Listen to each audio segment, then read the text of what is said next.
लो जी fitter चलन दिया 640 fitter आ 240 tractor तो पावर देखो पानी कढ़न दिया।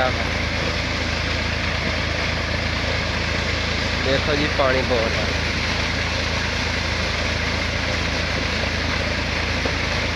वीडियो अच्छी लगे तो वीडियो लाइक चैनल लाजमी सब्सक्राइब करना। देखो जी बोल रहा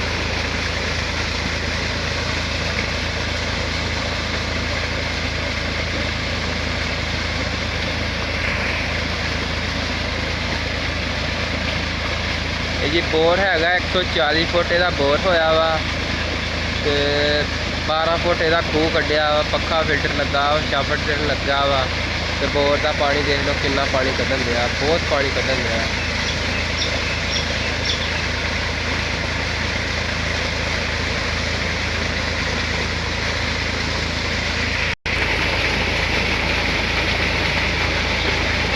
देखो जी बोर का पानी चेक करो कितना पानी कढ़न दिया, बहुत पानी कढ़न दिया।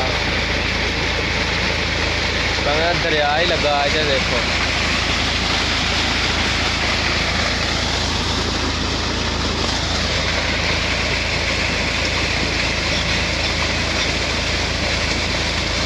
एक 140 फुट बोर,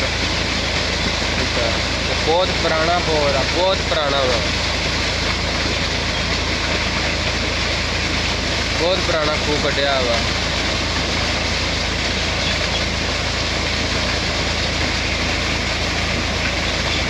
आज की वीडियो अच्छी लगे तो वीडियो लाइक चैनल को लाजमी सब्सक्राइब करना, चैनल सब्सक्राइब करना नहीं भूलना ताकि अच्छी वीडियो हो सके, इस तरह दी देख सको। नवी वीडियो अस इस चैनल से लैके आने।